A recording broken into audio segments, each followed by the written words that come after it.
Estamos cerrando los primeros 6 meses del 2025, a 9 meses del gobierno de Claudia Sheinbaum, y queremos hoy platicar y analizar sobre los avances. Tenemos ya una tendencia clara de su gobierno, tenemos una calificación que dar de qué ha hecho, qué no ha hecho, qué viene ahora. De todo esto vamos a platicar. ¿Es muy pronto para hacer un veredicto? Esto es Cambiando la Narrativa. ¿Qué tiene que pasar en este país para que realmente nos interesemos en la política? Tú eres de los que no se mete en la política, porque déjame decirte que la política se mete contigo. Cambiando la Narrativa nace con la intención de acortar la brecha que naturalmente existe entre tú, ciudadano, y las decisiones de tu país. Aquí no te vamos a estresar ni frustrar. Aquí te vamos a invitar que a través de la información pasemos de la indiferencia a la acción. Cambiando la Narrativa, con Valeria Guerra y Marisa López Collado. Hola, hola, ¿cómo están? Qué gusto encontrarnos nuevamente en un capítulo más de Cambiando la Narrativa. Valeria, de verdad estoy fascinada de estar aquí con Freddy, con el equipo, nuevamente sentándonos a platicar en esta mesa que hemos puesto muchos temas sobre la mesa y este no puede ser de excepción. Pasaron muchos meses, Marisa y yo nos ocupamos con diferentes proyectos, trabajos, teniendo en nuestro corazón siempre este espacio de poder compartir con ustedes y entre nosotras lo que es un tema que siempre nos ha apasionado, que es el quehacer de la vida pública, la política, lo que pasa en nuestras ciudades, en nuestro país. Y decidimos tomar este momento en vacaciones, aprovechar la visita de Marisa a Monterrey para grabar lo que es, y justo se acomoda con hoy, que se va a publicar en esta semana, pero junio 30, que estamos cerrando los primeros 6 meses. Exactamente, sí, por completo. A ver, Valeria y yo, cada quien tiene sus propios proyectos, lo saben, cada uno en sus redes sociales platica un poco cómo va su vida, pero siempre estamos continuamente como que rebotando, ¿cómo ves esto? Nos mandamos artículos. Y agradecemos mucho los mensajes porque mucha gente de el podcast, ¿cuándo lo retoman? ¿Cuándo los puedo escuchar? Y ahorita vine a Monterrey y dije, a ver, es que no quiero dejar pasar la oportunidad de sentarnos a hacer un balance. Sabemos que no es como que una fecha exacta como en su momento lo hicimos 2024, viene el intermedio del 2027. Estamos como en este interno. Siento yo que el país está como en cambios constantes que no podemos hacer un corte de caja, por así decirlo, final, pero sí podemos sentarnos a ver cómo ve el tema hasta ahorita, ¿no? Después del 24, previo al 27, ¿qué se está viviendo en el país? Sobre todo con los primeros 6 meses, 9 meses más bien, de la primera mujer presidenta de México. Pues arrancamos Marisa, con data que siempre nos gusta, con algunas reflexiones, y como saben, en el programa siempre tocamos como 3 grandes puntos, 3 grandes temas para luego cerrar. Y bueno, pues como dice Marisa, pues llegó Claudia con muchísima expectativa por ser la primer mujer. Yo creo que una de las primeras preguntas y en la mente de la mayoría era si iba a ser más radical, que era lo que más se escuchaba. Y bueno, eso creo que ya podemos como calmar los miedos de que hemos visto a alguien con mucho temple, reaccionando bien a nuestros vecinos, a Estados Unidos. Y hemos visto que por ahí no se ha ido. También pues llega y se ha mantenido con una aprobación muy altísima, del 77 al 80%. Y aquí lo que más hemos investigado es que tiene que ver con los programas sociales, porque las transformaciones de fondo en el país generalmente, o lo que han dicho los analistas nacionales e internacionales, sí lo ven como algo de riesgo lo que ha estado pasando, que ahorita vamos a profundizar, pero básicamente es empezar con esta reflexión. Llegó con muchísimas expectativas por ser la primera mujer, después de venir de un presidente con demasiada, con una imagen muy fuerte. Sí, un carisma en su electorado, una popularidad que ninguna de las crisis que sorteó Andrés Manuel le logró tirar la aprobación de su electorado. Eso para mí fue de verdad todavía digno de estudiar, o creo que ni siquiera he logrado terminar de entender. Tengo un poco más o menos como la radiografía de cómo fue que lo logró, pero no he terminado de entender cómo salió con la misma fuerza moral, como él lo decía, con su electorado como hasta ahora, y le deja la continuidad a Claudia Sheinbaum, que es precisamente lo que estás comentando tú, ¿no? O sea, ella traía la vara muy alta y de alguna manera la ha mantenido. Totalmente. Y sí, parte de su trabajo ha sido continuar con lo que fue, sabemos del gobierno pasado, crear los cimientos de la 4T, de la Cuarta Transformación, y Claudia y Morena, con este tsunami que son mayoría en el Congreso, en los estados, han ido logrando consolidar las iniciativas constitucionales, las propuestas, las reformas. Ese tema es el que sí me trae. Claro. Y los otros dos temas importantes, creo, es definitivamente el tema de la inseguridad, que sí llegó a gobernar en un país que sabemos por quienes viven en diferentes estados cómo está totalmente tomado por el crimen organizado, cómo se vive hoy con miedo, las carreteras, estados como Sinaloa, Guanajuato, y bueno, creo que ese es uno de los grandes temas, y definitivamente la relación con Estados Unidos por el presidente de hoy en día. Y esos son como llega Claudia, cómo se ha mantenido, y pues entremos de lleno a la discusión. A ver, vamos de lleno en cómo entró. Creo que los números de cómo llega al poder son muy importantes. O sea, gana la presidencia de la República con 35 millones de votos. 35 millones de votos, estamos hablando, más votos de los que el mismo Andrés Manuel consiguió en el 2018. Para mí fue una cifra que me marcó mucho porque, por más que, y en su momento en capítulos anteriores lo platicábamos precisamente aquí con Pato Morelos, que nos daba como los números de cómo la tendencia de Morena había sido a la alza en gobernar más estados, en el tema de los programas sociales, él sí veía una expectativa que pudiera alcanzar más votos que Andrés Manuel. A mí, en lo personal, me parecía una meta difícil. Pues lo consiguió y lo logró. Lo que demostró ahí es que tenía mucha confianza de un electorado que en su momento no confiaba o no se perfilaba tanto por un Andrés Manuel López Obrador, pero sí le estaban dando el voto de confianza a una mujer presidenta que parecía ser, o que es, pues tiene una imagen más técnica, como más gestora, científica, sabemos que es doctora, como que esa expectativa la gente la confió en la actual presidenta. De ahí continúa con el proyecto de Andrés Manuel López Obrador, con esta imagen que, repito, era técnica, gestora, eficiente, un perfil científico. Hace un buen inicio y una buena gestión, por así decirlo, del cambio de poder, y el discurso que ella da el 1 de octubre fue un discurso conciliador. O sea, su discurso en la toma de protesta no fue tan radical como mucha gente lo esperaba, ¿no? Entonces arranca con una aprobación alta, de ahí entra Donald Trump. Donald Trump, evidentemente, con todo este golpeteo a México, ella logra, pues con cabeza fría, como que, no sé si patear el balón. Mantenerlo, ella es muy estable, su personalidad. Sí se ha notado en diferentes momentos públicos que tiene el apoyo del empresariado, pero no sé si ha sido suficiente. Y la pregunta es, ¿qué país puede con eso? O sea, al final es México quien no está haciendo una chamba o no, pero al final es, ¿qué otro país? Pues ningún país ha podido con pues, la ola de liderazgo de Estados Unidos. A eso voy un poco, ¿no? O sea, esto la fortalece, llega a tener una aprobación del 85%. Sí. 85% para ahorita, junio hace 2 meses, abril del 25, a mí se me hacía sorprendente. Ha tenido una tendencia a la baja, pero yo lo veo de esta manera, y a mí este sí es como el punto de Claudia que realmente no me deja tranquila y no me termina de encantar. Por un lado, vemos que si pensamos en la cuarta transformación, Andrés Manuel se encargó de ganar la presidencia de la República, empezar a consolidar este tema de los programas sociales. Yo me atrevo a decir que encarnó su discurso porque alimentó por completo a su electorado. Canceló el aeropuerto, empezó a viajar en avión comercial, todos estos temas que la gente esperaba ver de él los cumplió los primeros 3 años de gobierno. Y cuando quiere hacer sus reformas más radicales, o sea, Andrés Manuel no empezó tan radical, ya no tenía la mayoría en el Congreso, porque fue en el 2027. Y Andrés Manuel se topa con 3 oposiciones que hoy en día ya no existen, y a mí eso es lo que me tiene un poco nerviosa de este sexenio. Norma Piña en la Suprema Corte le puso el alto en gran medida a muchas de las reformas de Andrés Manuel. Lorenzo Córdoba en el INE, que en su momento Lorenzo Córdoba salió a dar un discurso que la ciudadanía también tomamos, me incluyo en ello. Y Loret de Mola, me atrevo a decirlo, en la opinión pública, que movía, de cierta manera, las crisis de sus hijos, todo este tema de la opinión pública, ¿no? Y todo esto podía como que confabularse, si lo podemos decir de alguna manera, porque perdieron la mayoría en la Cámara de Diputados en el 2027. Entonces, la presión ciudadana en el INE hacía que los diputados tuvieran que votar en contra de la reforma al plan B de reformar el INE, ¿no? O sea, como que la calle se movía y en el Congreso pues tenían que obedecer de cierta manera. En estos momentos no existe ya ni Norma Piña en la Suprema Corte, ni Lorenzo Córdoba en el INE. Sí sigue existiendo la opinión pública con Loret de Mola, pero todo esto que la gente puede llegar a manifestar en la calle, no hay quien lo capitalice en la arena, como tú dices, ¿no? O sea, dentro del gobierno.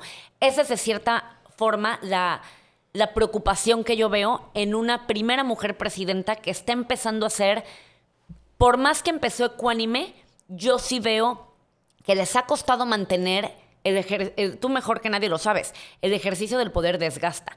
Le ha costado mantener como que la unión de su partido, y creo yo, y dime cómo lo ves tú, que perciben un poco el temor de perder la mayoría en el 2027, por lo que quiere adelantar sus reformas, en vez de cometer el error de Andrés Manuel, que fue arrancar suave y después de intermedia meter ahora sí como que toda la carne al asador con las reformas que ya no le pasaron hasta su plan C, creo que ella lo está haciendo al revés. Totalmente. Llegó, obviamente, estos últimos meses con la gran reforma que ha dividido al país, que ha polarizado, que es la reforma al Poder Judicial. Yo te diría que es el tema, aparte de la seguridad y la relación con Estados Unidos. Esos son los tres temas. La reforma al Poder Judicial, el tema de la seguridad, que ahí también, obviamente, está totalmente relacionado el tema de la economía, que con eso cerraremos, y la relación con Estados Unidos.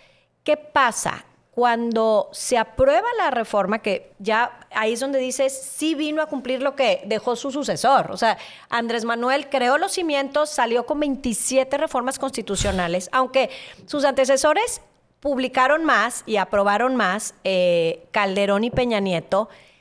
Estas 27 reformas de Andrés Manuel, que logró en su último mes, ya con un Congreso, él teniendo la mayoría, cambiaron radicalmente el rumbo y la visión del país. El septiembre de Andrés Manuel vino a dar este giro. Y todo lo contrario a lo que se venía haciendo por 30 años, que aunque hubo alternancia entre el PRI y el PAN, se sabe más o menos que teníamos la misma visión, que era hacia ser un México rico, enfocado en la economía, innovador, con instituciones frágiles, pero con el deseo de irlas fortaleciendo, sí, muy perfectibles, pero había un rumbo, ¿no? Un rumbo donde la ciudadanía desde el 97 había estado empuje y empuje lo que creamos los organismos autónomos, la independencia del INE, pues todo lo que se logró en 30 años. Y estas 27 reformas llegaron a otra visión. Es muy pronto para saber si va a ser mejor o no. Sí, pero lo que dije en la introducción, y lo repito, y hemos hecho un estudio de verdad profundo, he estado yo leyendo a especialistas estadounidenses, españoles, y ven con preocupación lo que pasó con la reforma al Poder Judicial. ¿Y en qué sentido? Principalmente en lo que es la división de poderes. Es que se perdió el tercer poder. Totalmente, o sea, es decir, ya están unificados los tres poderes, ya está la línea totalmente invisible entre el poder del Ejecutivo, el presidencialismo, de la famosa dictadura perfecta a la que veníamos saliendo del PRI y que tanto fue criticada y tanto trabajamos, pues ahorita estamos regresando a ella, Marisa, estamos regresando. Sí, a un gobierno liderado por una sola idea, por una sola imagen, sin contrapesos. Y eso que dices, Morena, Claudia, para lo que yo observo es, Claudia no tiene liderazgo dentro de Morena que tenía Andrés Manuel. Y más o menos Andrés Manuel, pues sí se ha retirado a su rancho. No, se ha retirado, eso sí hay que decirlo, reconocerlo. Exacto. Y entonces... No dudo que esté al teléfono, pero por lo menos en la vida pública no está.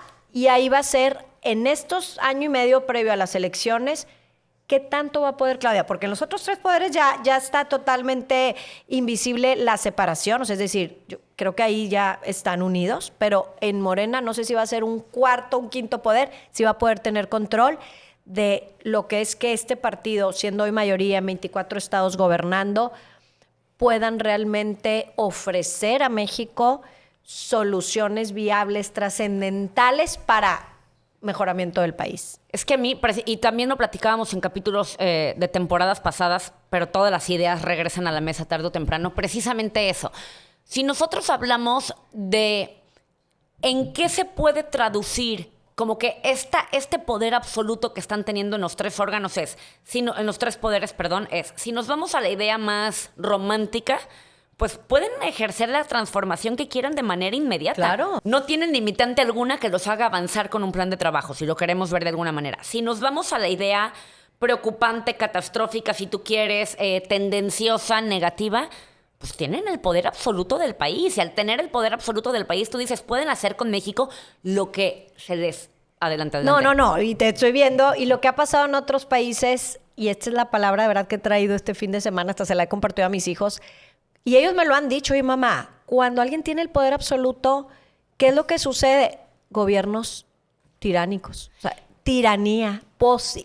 y ya lo he empezado a escuchar, y es decir, no es que nos vayamos hacia eso, pero puede existir. Es que, a ver, la posibilidad. Yo estoy igual que tú. Me quise poner a estudiar casos de países en donde tenían como que el poder absoluto en una sola familia, si tú quieres. Y, por ejemplo, tenemos el caso de Singapur. Un país que evidentemente se fue, pues es una utopía de país en temas de seguridad, en temas de infraestructura. Exacto. Todo eso, ok, liderado por una sola idea, ¿no? Porque le puedes dar continuidad a los programas, que mucho del error de México es que cada 6 años se renovaba la reforma educativa y ahí vamos para atrás, y el avance y ahí vamos para atrás. Ok, pero por otro lado, a mí sí se me hace peligroso, precisamente sobre todo porque la ideología mexicana creo que ya comprobó que el poder absoluto en un solo partido no funciona. A mí sí se me hace peligroso la manera en cómo se ha ganado tanto el poder en una sola ideología. Y lo que yo sí le reprocho mucho, no quiero decir a todos, pero a la mayoría de los funcionarios de gobierno que militan en Morena, es que yo cuestiono mucho hacia quién tienen el interés, hacia México o hacia los intereses partidistas. No es una crítica nada más hacia Morena, fue en su momento hacia el PRI, fue en su momento hacia el PAN, pero en estos momentos, por ejemplo, con la reforma al Poder Judicial, se le fueron encima a los 6, incluido el ministro, a las 7, 8 personas que dieron como el breaking point para que pasara la reforma, pero nadie cuestionó a todos los senadores y a todos los diputados que te apuesto que si lo agarras uno a uno, tienen sus dudas de si era lo mejor para el país o no, pero respondieron a los intereses partidistas. O sea, le queremos cargar todo a la oposición cuando nos olvidamos un poco que el partido en el poder está consolidado por un grupo de personas que mientras estén del lado de los poderosos van a seguir marchando ritmo que les marque, y ¿no? sin rendir cuentas, por lo que estás comentando. Pues con esa reflexión, con esa situación que vemos, que observamos de lo que ha sido estos meses, del tema del Poder Judicial, que podemos seguir profundizando, eso puede ser para todo un solo programa, pero vámonos en qué se ha hecho hasta ahora, como algunos temas en lo que sí se ha hecho. Mira, pues, como irlos a modo de mencionar bueno, ya vimos riesgos, peligro, ya queriendo ver casi al 2027, pero ¿qué se ha hecho hasta ahora? Hasta ahora continuó por completo con el segundo piso de la transformación. El tema de los programas sociales no recortó absolutamente ninguno. Al contrario, los amplió. Así es. Y al ampliar los programas sociales, creo que la pregunta implícita es si el país lo va a pagar. Exactamente. Si el país va a aguantar seguir repartiendo dinero a diestra y siniestra, ¿no? Empezó con el Plan México en enero del 2025, cuando viene todo este tema de Donald Trump. Presenta 11 objetivos como para fortalecer la economía mexicana. O sea, viaja en México, consume en México, estudia en México. O sea, hace absolutamente todo en México. Que quería sustituir importaciones, fortalecer la industria nacional, generar empleos. Reactivó también la construcción, que esto a mí no me molesta, del tren de pasajeros. México-Pachuca, tienen hasta pensado uno en donde Veracruz se ha favorecido, a ver si ya se logra, porque lo han anunciado mucho. También Nuevo León, que vino aquí en la visita y lo promocionaron. Creo yo que esto sí no lo veo tan contradictorio, por así decirlo. La pensión de mujeres del bienestar aumentó, como dijimos, el tema de las becas educativas. Creó el programa Salud Casa por Casa para adultos mayores, para discapacitados. Juntó el tema de Segalmex con Diconsa para crear las tiendas del bienestar, que está reduciendo los precios para apoyar a los productores. O sea, sí se fue mucho por la línea de programas sociales, programas sociales, efectivamente. En temas de seguridad, ¿qué vemos? Sí vemos una estrategia distinta, más detenciones. Sí tiene gran aprobación ahorita el secretario Harfuch, quien ha estado al frente de, más activo. Ya dejamos para bien el abrazos no balazos, pero en tema de seguridad todavía es muy pronto para decir cómo vamos. Pero nada más lo que se observa es hay más detenciones, o sea, sí ha habido otra estrategia. En teoría dejó el discurso de abrazos no balazos, ¿no? Exacto, y más enfocado en la inteligencia, en la prevención, pero todavía es muy pronto y yo dejaría este tema como aparte para poderlo Es que son 6 profundizar meses, después. o sea, son 6 meses. No podemos dar como que un rango. A ver, si nos vamos a las estadísticas, va a la alza en homicidios, en desapariciones, pero realmente lo que estamos viendo ahorita, sobre todo en temas de seguridad, creo que es la consecuencia de políticas públicas anteriores. O sea, no es como que lo que vemos ahorita es resultado de lo que ella está implementando. En temas de seguridad, exactamente. Como que los resultados son muy a largo plazo de lo que estás implementando ahorita. A mí en temas de seguridad, yo no veo una estrategia a largo plazo como lo platicamos en otros capítulos. Vayan a buscar en el podcast de Cambiando la Narrativa. Tenemos uno de seguridad muy bueno con el caso Colombia, por ejemplo, que hablábamos de fortalecer las instancias educativas, de mejorar el transporte público, o sea, como temas menores que a largo plazo van a dar un resultado diferente. No lo veo. Habría que ver. Ahorita que mencionaste el caso de Harfush, a mí este último episodio que asesinaron a 2 funcionarios muy cercanos a la jefa de gobierno, Tremendo. Clara Burgada, y que les notifican a ellos en la mañanera. Tremendo. A mí ahí me sorprendió demasiado el temple de la presidenta. Y ojo, no sé si decirlo para bien o para mal, porque le dan la noticia en Sí, claro, en vivo. en vivo. Y no se le mueve una expresión. O sea, al mismo George Bush, cuando le avisan, a ver, sé que es una Sí, magnitud diferente, claro, ¿no? el 11 de septiembre. En Pero- escuela, en el kinder, con los niños leyendo un cuento. Pero por lo menos ya sabes de que Se peló el ojo. sorprende. O sea, entiendo que la magnitud es diferente de un atentado terrorista pero a ella se acercan a decirle y yo vi como 3 veces la imagen, o sea, la escena, como para ver si como que, ya sabes, alguna reacción. Nada. Sí, O sea, sí. nada. Estómago duro total, años de práctica y también su personalidad, ¿verdad? Sí. Que es muy poco expresiva. Exacto, Y, exacto. y, a ver, lo veíamos en los debates. Sí. Totalmente controlada, ecuánime, con todos los ataques de Xochitl, que también me acordé de Xochitl este fin de semana. Pero bueno, sí, creo que el tema de la seguridad, ¿qué te parece, Marisa? Para dar otro capítulo solo de ese tema, porque sigue siendo un reto y ya hemos profundizado y hemos invitado aquí a gente experta en seguridad, pero sí da para evaluar qué está haciendo esta administración. El tema de seguridad, por lo pronto, a raíz de esta extradición involuntaria del Mayo Zambada a los Estados Unidos, se le desata el tema en Culiacán a la presidenta que no ha logrado Nada No ha controlar. logrado controlarlo. A mí me sorprende cómo vivimos en un país en donde una ciudad está ardiendo en inseguridad y todos seguimos con nuestra vida como si absolutamente nada pasara. Pero el tema de la seguridad creo yo que le reventó el tema del caso del en rancho Jalisco, en híjole. Jalisco. Así O sea, es. del rancho o campo de exterminio, como quieran llamarlo, en Teuchitlán, Sí, siempre lo sí. pronuncio mal. Son como temas que exactamente sabemos que no ha logrado apagar esos fuegos. Y que duelen y que de verdad yo he visto cambios en las dinámicas familiares, de ahorita que estamos en época de vacaciones, de nos ha movido como vivimos. O sea, en el Sí. tema, otra vez, y siempre insisto en el tema de las carreteras, yo no puedo creer que en México no tengamos la seguridad de viajar en carretera. Sí. Que es el medio de transporte principal de la mayoría de las familias mexicanas, si es que salen, ¿verdad? Claro. Digo, a cualquier paseo el fin de semana, pero ya ahorita no se puede porque no sabes qué va a pasar. Todas las desapariciones aquí en el norte de México, en Monterrey, Sí, Torps, Nuevo León también se está poniendo complicado. Tamaulipas, Veracruz, ¿qué te digo? Guanajuato, pues los mismos estados han estado aumentando la inseguridad y no se han podido controlar. Así es. Creo que si pudiéramos resumir en 3 temas, sería en política exterior, creo que lo ha hecho bien. Creo que a Trump lo ha mediado de una manera correcta, por lo menos. Y va a seguir siendo el reto, ¿verdad? No, Porque no es sabemos, cada día es vivir en la incertidumbre. Y es que se le empalmó, porque entra Claudia en octubre del 24, Trump en enero del 25, y van a estar 4 años juntitos con un bully, Así es. con una persona que le gusta ejercer el poder a favor de su ciudadanía. Claro. De una manera importante. En temas interiores, por ejemplo, en las reformas, yo sí la veo mucho más radical de lo que el mismo Andrés Manuel había ejercido al principio de su sexenio. Ojo, no sé si es voluntad de ella o si es el La proyecto presión. que le dejaron y que le está tocando ser la cara que lo ejecuta. Habría que verlo, pero el tema de la reforma al Poder Judicial lo está ejecutando ella, o sea, la elección ya le tocó a ella directamente.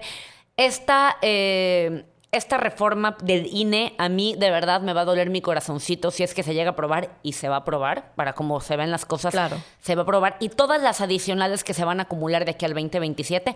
Y creo yo que ahora sí, el corte de caja para ella va a ser la elección intermedia. Definitivamente. Va a perder la mayoría en la Cámara de Diputados, va a volver a tener una sobrerepresentación, o sea, como que ¿qué vamos a ver?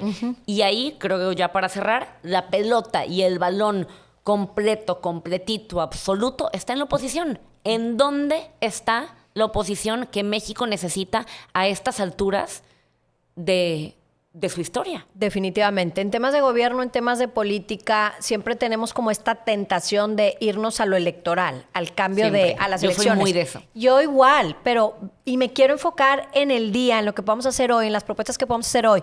Pero creo que hoy, definitivamente, viendo lo que pasó con el Poder Judicial y este poder absoluto y esta unión ya de los tres poderes la desaparición de ciertos organismos autónomos, el tema es ¿qué estamos haciendo como país para fortalecer la oposición en estos meses previos a 2027? O sea, y enfocarnos ahorita, creo que ahí es donde va a estar la respuesta de el rumbo hacia dónde queremos ir, Y esto es no nada más a nivel federal, o sea, se empieza ya a fortalecer. No, a ver, la salida viene desde las ciudades capitales, Claro. gobiernos municipales. O sea, no podemos esperar que se cree de repente una... Pues como se quiso hacer con el fenómeno Xóchitl. Y lo que se dice es que la oposición es muy buena en los discursos. Bueno, no es tan buena porque no ha logrado. No, a lo que voy es que políticamente pudieran tener cierta fuerza en algunos estados, Sí, sí. pero no fuerza operativa. Es decir, lo que ha logrado Morena tejer en estos años ha sido fuertísimo y, bueno, con todo el presupuesto que no han tenido la oposición. Entonces, para mí, definitivamente, como que cierro este análisis y esta reflexión con la preocupación y ocupación de qué vamos a hacer como oposición. Claro, entiendo tu punto. Acomodándome en la oposición, sino como país, que independientemente si somos de Morena o no, queremos una oposición para que haya estos contrapesos, para que haya otras opiniones, para que haya distintas visiones de país y que podamos ir pues creando estos acuerdos constantes. Es que aquí yo dividiría a la oposición en dos. Por un lado, la oposición social, por así decirlo, que llámense intelectuales. Lo hemos estudiado en muchísimos casos. Creo yo que la sociedad y sobre todo los intelectuales o la gente que está como inmiscuida en la agenda pública es una oposición del partido en el poder que esté en su momento en el poder, ¿no? Y por otro lado, la oposición política. A mí me tiene muy molesta, y sí lo quiero decir con todas sus letras, los líderes de la oposición política que nos están representando en este momento, porque creo que no han estado a la altura de la circunstancia. Estamos hablando que Claudia gana con 35 millones de votos, tiene una aprobación del 79-80%, pero a la hora de implementar su aprobación en urnas con la reforma del Poder Judicial, solo votaron 13 millones de mexicanos, de un padrón de cerca de 100 millones. Estamos hablando que hay 87 millones de mexicanos que no están de acuerdo con lo que está pasando, pero que no hay quien los represente políticamente hablando. Ahorita, ¿qué nombres suenan? ¿Qué nombres? ¿Nada? No Pues pienso yo solo en nadie. te diría Luis Donaldo Colosio, es el único que yo tengo en mente ahorita, porque a mí sí me pones a los Alito Moreno. No hay nadie. Exacto, no encuentras Bueno, y Jorge Colosio Romero. pidió licencia ahorita que se iba a aprobar en el Senado una ley polémica. Exacto. Entonces pidió Sí, licencia y va a sí. regresar. Entonces, Sí, como que no hay un nombre en No sí hay. que suene, y creo yo, y lo que tú dices es muy cierto, que entonces no se construye nada, y al cuarto para la hora del 20 al 27, invéntate como en su momento fue el fenómeno Xóchitl, invéntate una imagen que venga a sacar el quite. Yo lo veo como si quisieran inventarse a un superhéroe que de repente llegue a capitalizar todo el hartazgo ciudadano. Así no es. Morena luego, demostró que todo viene desde abajo hacia operando arriba. Y luego los ciudadanos, me dueles México. No me dueles el día de las elecciones, me dueles todo el día, y por eso hay que enfocarnos en el quehacer político, en el quehacer público de nuestras ciudades. Y otro tema que dejo, como dejamos seguridad, la reforma del INE. Estoy apuntando temas pendientes para los siguientes capítulos. El tema de la economía no nos vamos a meter, pero sí es un tema también para profundizar en siguientes capítulos, porque se prevé un crecimiento cero este año con la incertidumbre de las políticas del gobierno de Estados Unidos. Entonces, inversionistas, gobiernos están todos como en pausa, y esto también creo que va a ser para Claudia, para nosotros como mexicanos, para el gobierno, un reto tremendo. Creo yo que a grandes rasgos, y ya cerrando con esto, es muy pronto para dar como un balance general, pero ya sabemos la tendencia que se está generando en este gobierno, por así decirlo. Tienen el poder completo, por decirlo completo, es completísimo. No hay una oposición que esté a la altura de las... Hay mucha ciudadanía para tan poca oposición, sinceramente. Y si esto ocurre, solo nos toca a nosotros, como ciudadanos, seguir manteniéndonos vigentes en la agenda. ¿Para qué? Para estar listos en el momento en el que se tenga que hacer algo diferente, totalmente, ¿no? Porque si la única oposición, que es la ciudadanía, termina de soltar, así lo veo yo, terminamos, y ojo que es difícil mantenerte optimista, y es difícil querer seguir involucrándote cuando te das cuenta que las cosas no salen como uno quiere. Pero creo yo que si nosotros soltamos el tema, pues ya ahora sí, como dice Venezuela, el que se cansa pierde. Así es. Pues con esto terminamos este primer capítulo de verano, le llamamos nosotros, de esta tercera temporada. Queremos saber tus comentarios, qué opinas de estos temas, tu opinión y cualquier otro tema que quieras que toquemos. Y pues muchísimas gracias por este espacio. Marisa, qué gusto verte. Igualmente, Valeria. Ya extrañaba al equipo, ya extrañaba a Valeria, ya extrañaba el micrófono, ya extrañaba sus comentarios también. ¿Cómo te encontramos en redes sociales para que nos dejen ahí cualquier sugerencia? En Guerra S. Si quieren conocer la vida de Valeria y de cómo se da tiempo para hacer... Es que a mí tú me sorprende. O sea, 45 temas en un solo día. No dejen de seguir en Guerra S. Sus editoriales también en Milenio son muy buenos. Gracias. A mí me encuentras como Marisa Informa, y pues la idea de todo esto es, como bien dices, una temporada así como veraniega, de capitulitos ir sacando, precisamente para no soltar el hilo de lo que está pasando en el país. Esto es Cambiando la Narrativa. Cambiando la Narrativa, con Valeria Guerra y Marisa López Collado.